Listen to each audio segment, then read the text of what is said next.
নমস্কার বন্ধুরা, আশা করি সবাই ভালো আছেন, সুস্থ আছেন। আমিও ভালো আছি। আমি সুস্মিতা নতুন আবার একটা ভিডিওতে আপনাদেরকে স্বাগত জানিয়ে আর সঙ্গে নিয়ে আজকে আবার একটা ভিডিও নিয়ে আপনাদের সামনে উপস্থিত হলাম।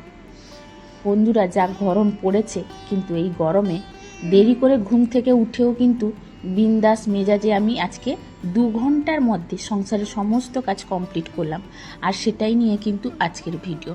তো সকালেই যে দেরি করে উঠেও বাসি কাজ মানে ঘর ঝাড় দেওয়া আমি শেষ করে দিয়েছি, আর ঘরটা মুছেও নিয়েছি। তবে সেটা আর আপনাদের সঙ্গে শেয়ার করলাম না। এই ঘর মোছা মপটা প্রচণ্ড নোংরা হয়েছে জানেন, মানে কালো হয়ে গেছে বলতে গেলে। আর যেহেতু আমাদের দোকানে কালোর কাজ হয় না, তো সেই জন্য কিন্তু নিচের তলাটা প্রচণ্ড কালো হয়। তো সেটা মুছে আনার পরে কিন্তু মপটা পুরো কালোই হয়ে যায়। তো ভাবলাম অনেক দিন ধোয়া হয়নি ভালো করে, আজকে একটু ওয়াশই করে দিই তাকে। তো আমি এই যে বালতিতে জল নিয়েছি, এটা কিন্তু গরম জল আমি নিয়েছি, মানে খুব বেশিও না খুব কমও না, ঈষৎ উষ্ণর থেকে একটু বেশি গরম জল নিয়েছি। আর তার মধ্যে কি দিলাম বলুন দেখি, আমি দিলাম সার্ফ আর একটু লবণ, একটু খাওয়া সোডা, আর দিয়েছি ফিনাইল। এই দিয়ে কিন্তু আমি এই যে চুবিয়ে দিয়েছি।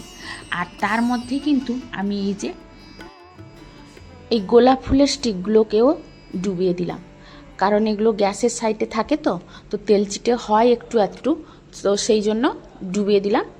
ধুয়ে নিব ভালো করে। আর এই জলের মধ্যেই কিন্তু আমি 3টে জিনিস আজকে ধুয়ে নিব। তো প্রথমেই কিন্তু আমি মপটা ভালো করে চুবিয়ে কিছুক্ষণ রেখে দিব, তারপরে ভালো করে ধুয়ে নিব। তবে হ্যাঁ, এই মপটা কিন্তু আমার অনেক পুরনো, মিনিমাম 6-7 বছর হয়ে যায়, মানে করোনার আগে কেনা হয়েছিল।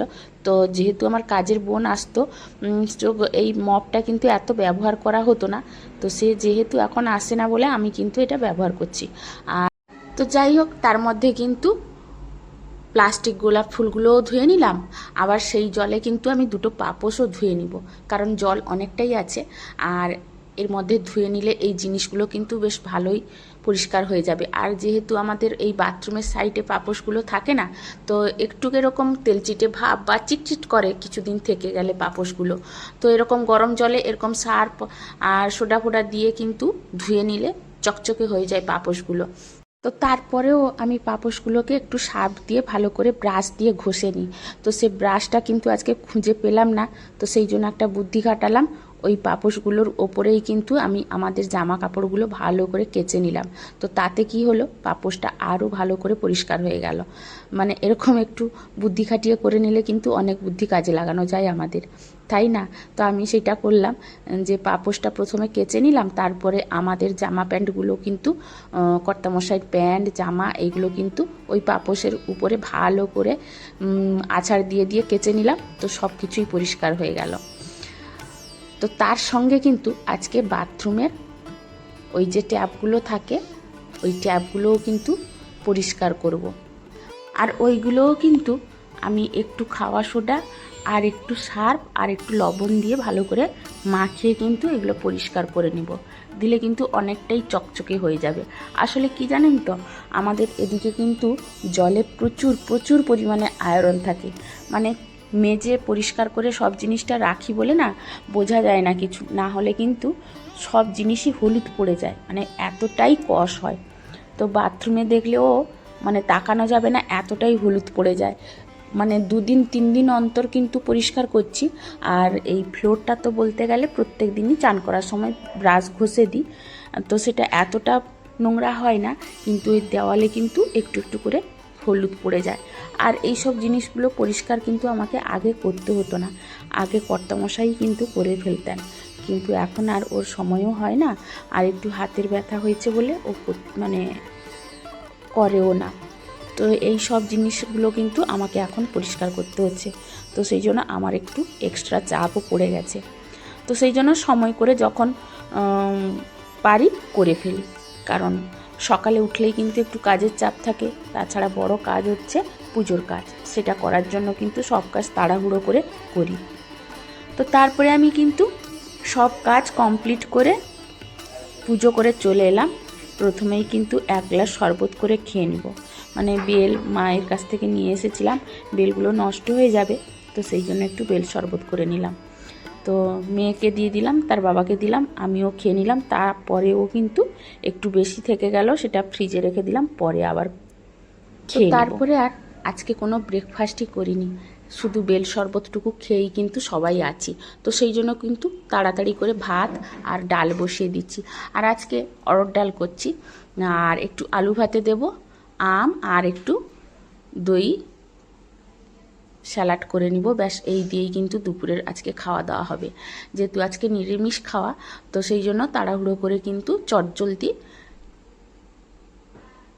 রান্নাটা করে নিচ্ছি। আর আমার মনে হয় বাঙালিদের এই ডাল আলু মাখা হলেই কিন্তু ভাতটা খাওয়া হয়ে যায়। তবে বন্ধুরা, আমি কিন্তু আজকে আতপ চালের ভাত রান্না করছি। আর এই আতপ চালের ভাত রান্না করলে অনেকে দেখেছি ভাতটাকে নরম করে ফেলে, মানে আতপ চাল খুব তাড়াতাড়ি সেদ্ধ হয়ে যায়। তো যাতে ভাত নরম হবে না আর মাখো মাখো হয়ে যাবে না, তার জন্য একটা টিপস আপনাদেরকে বলছি। জলটা যখন গরম হয়ে যাবে তখন কিন্তু চালটা ভালো করে ধুয়ে দিয়ে দিবেন। তো সেটা হচ্ছে প্রথম একটা টিপস। আর আমি এখানে একটা ভুল করেই ফেলেছি আজকে একটুখানি, মানে জলটা খুব একটা ফুটেছিল না। জলটা যখন টকবক করে ফুটবে তখনই কিন্তু চালটা দিতে হবে। তবে আমি কিন্তু তাড়াহুড়ো করে করতে গিয়ে জলটা হালকা গরম হয়েছিল, তখনই কিন্তু আমি চালটা দিয়ে দিচ্ছি। তো যাই হোক, কোনো অসুবিধে হয়নি। আর চালটা দেওয়ার পরে না হাফ চামচ লবণ দিয়ে দিতে হবে। লবণ দিয়ে দিলে কিন্তু আতপ চাল সব সময় গোটা গোটা থাকবে। তবে হ্যাঁ, এই বলে এই না যে ভাতটাকে পুরো গলিয়ে দিয়ে তারপরে ভাতটাকে নামাবো। তো দেখে নিতে হবে, এক ফুটেই কিন্তু আতপ চালটা হয়ে যায়। তো জলের মধ্যে চালটা দিয়ে দেওয়ার পরে কিন্তু অবশ্যই খুন্তি দিয়ে নেড়ে দিতে হবে। না নেড়ে দিলে কিন্তু চালগুলো ডেলা ডেলা হয়ে যায়, আর নেড়ে দিলে গোটা গোটা থাকবে আর কিচ্ছু হবে না। তো এইদিকে ভাত আর ডাল আলু সেদ্ধ সব একসঙ্গে চাপিয়ে দিয়েছি। আর এইদিকে আমি বাসনগুলো যে খাওয়ার পরে সকালে বেরিয়েছিল অল্প, সেইগুলো কিন্তু মেজে নিচ্ছি। দিলে কিন্তু আমার কাজও কমপ্লিট হয়ে যাবে, আর ওইদিকে ভাত তরকারিও হয়ে যাবে। তবে এই যে দেখুন, আর আজকে চটজলদি রান্না করছি বলে ওইদিকে ভাত ডাল হতে হতে আমার এদিকে কিন্তু বাসন মাজাও কমপ্লিট হয়ে গেল, আর বেসিনটাকেও ভালো করে পরিষ্কার করে নিলাম। আর যেহেতু আতপ চালের ভাত করছি, খুব তাড়াতাড়ি হয়ে যায়। মানে বন্ধুরা, কালকের ভিডিওতে একটা জিনিস কিন্তু আমি মিস্টেক করে গেছি, মানে বলেছি কি করে, হয়তো সেটা কেটে গেছে আমি বুঝতে পারিনি। তবে আজকে দেখতে গিয়ে দেখলাম যে সেটা মিস্টেক হয়ে গেছে, মানে কীরকম কেটে গেছে ভয়েসটা। তো সেটা কি আপনাদেরকে বলে দিচ্ছি, অনেকে হয়তো ডাউট করবে, তো বলে দিচ্ছি। কালকে বলেছিলাম যে মাছের যে আঁশটা কাটার পরে চারিদিকে ছড়িয়ে পড়ে না, ওইটা একটু স্টিলের নেট দিয়ে ঘষে দিলে কিন্তু উঠে যায়, আর সঙ্গে সঙ্গে ধুয়ে নিতে হবে, দিলে কিন্তু এই জায়গাটা পরিষ্কার হয়ে যাবে। তো এটা বলেছিলাম, এই ওয়ার্ডটাই কিন্তু স্কিপ হয়ে গেছে, মানে কেটে গেছে কি করে আমি সেটা বলেই দিলাম। তো এদিকে দেখুন, আমার কিন্তু রান্নাবান্না কমপ্লিট হয়ে গেছে। আর ডালটা যে করেছি বন্ধুরা, সেটা একটু পরে ছোঁক দেব, আর কিভাবে ছোঁক দেব সেটা আপনাদের সঙ্গে শেয়ার করব। তবে এই ডালটা যদি আমার মতো একটু বানিয়ে খান, একবার করে খেয়ে দেখবেন। যারা মিষ্টি খেতে ভালোবাসেন তারা একটু খেয়ে দেখবেন, দারুণ লাগে ডালটা। অরড় ডাল করেছি তো। যদি কেউ পুরী জগন্নাথ মন্দিরে গেছেন, ওখানকার যে মহাপ্রসাদ যদি কেউ খেয়ে থাকেন, ওই ডালটা যেভাবে হয়, তো সেই রকম করেছি, কিন্তু ওখানকার মতো তো আমি করতে পারবো না। তো তার মতো কিন্তু আমি ট্রাই করি, অনেকটা একই রকম খেতে লাগে। তো সেই জন্য কিন্তু আমাকে খুব খুব ভালো লাগে। তো সেটা মাঝে মধ্যে করি, সবসময় করি না, কারণ দোকানের বাচ্চাগুলো ওই মিষ্টি ডাল খেতে পছন্দ করে না, কিন্তু আমরা সবাই খাই। তো সেই জন্য আজকে শনিবার বলে আমি ভাবলাম যে আজকেই করে ফেলি আর আপনাদের সঙ্গে শেয়ার করি। তো সেটা করার আগে কিন্তু এই যে দেখুন, আজকে যে বাজারগুলো নিয়ে এসেছিলো সেইগুলো কিন্তু গুছিয়ে রেখে দিচ্ছি। আর বন্ধুরা, আমের সিজন চলে এসেছে, মানে যত দিন বাজারে আম বিক্রি হবে, আমার বাড়িতে কিন্তু কোনো দিন আম ফাঁকা পাবেন না। আমার কর্তামশাই এত আম খেতে ভালোবাসেন যে বাজার থেকে কিছু আনুক আর না আনুক, আমটা কিন্তু প্রতিদিন আসবে। তো কোনো দিন আম কিন্তু ফাঁকা যাবে না আমাদের বাড়িতে। তো যাই হোক, আম তো নিয়ে এসছে, আমটাও ধুয়ে মুছে রেখে দিলাম ভালো করে। আর ওইদিকে ঠাকুরের জন্য আর কর্তামশাইকে সকাল থেকে বলছি একটু বাজার করে দাও, একটু বাজার করে দাও, বাড়িতে সবজিপাতি কিছু নেই। ও গেছে কটার সময় জানেন? 1টার সময় বাজারে গেছে। আর 1টার সময় বাজারে গেলে কিছু পাওয়া যাবে বলুন? নিয়ে এসেছে আলু, পেঁয়াজ, রসুন, আর এই যে দেখুন টমেটো আর পটল এনেছে। আর এত বেলায় কিছু থাকে নাকি?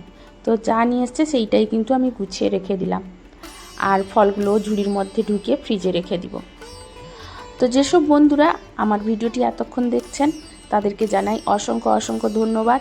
আর নতুন কোনো বন্ধু যদি ভিডিওটি দেখার জন্য এসে থাকেন তাহলে অবশ্যই একটা সাবস্ক্রাইব করে পাশে থেকে যেতে পারেন। আর যেসব বন্ধুরা এই কাজটি অলরেডি করে রেখেছেন তাদেরকে জানাই অসংখ্য অসংখ্য ধন্যবাদ।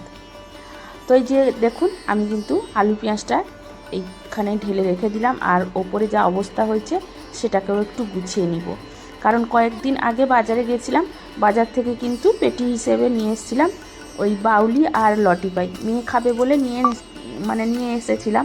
তো সেটা কিন্তু ওই এমনি ঢেলে রেখে দিয়েছিলাম। তো আজকে তাকে পেটি করে ভালো করে গুছিয়ে রেখে দিব। আর এই যে দেখুন আমার ভাত কিন্তু একদম ঝরঝরে হয়েছে। আর আতপ চালের ভাত আমাকে খেতে কিন্তু খুব ভালো লাগে। মানে আতপ চালের গন্ধটা আমার মনে হয় এখনকার দিনে যে সেদ্ধ চালের গন্ধ বলতে কিছু নেই, তো তার থেকে আতপ চালের গন্ধটা খুব ভালো। তো এই যে দেখুন আমি কিন্তু ডালে ছোঁক দেওয়ার জন্য দিয়ে দিচ্ছি একটু ঘি নিয়েছি। এখানে তেল দিইনি, আমি ঘি নিয়েছি। ঘি, শুকনো লঙ্কা, গোটা জিরে ফোড়ন দিয়েছি। আর এইগুলো কিন্তু একটু আলতো করে ভেজে নিব। আর এর মধ্যে দিয়ে দিব একটু চিনি আর তেজপাতা। এই দিয়েই কিন্তু ডালটা ছুঁকে নিব। আর ডালটা সেদ্ধ করার সময় কিন্তু পুরোপুরি মেল্ট হবে না, তবে আজকে আমার একটু বেশি সেদ্ধ হয়ে গেছে। ডালটা কিন্তু কি বলবো, সেদ্ধ হয়ে যাবে কিন্তু গলে যাবে না, এই যেরকম হয় সেরকমই হবে। তো খেতে কিন্তু দারুণ লাগে বন্ধুরা, একবার ট্রাই করে দেখতে পারেন। যারা মিষ্টি খেতে ভালোবাসে আশা করি তাদের খুবই ভালো লাগবে। তো সেই জন্য ভাবলাম আপনাদের সঙ্গে একটু শেয়ার করি। আর আলু মাখাতে একটা শুকনো লঙ্কা দেবো বলে ভাজা শুকনো লঙ্কা কিন্তু বের করে নিলাম।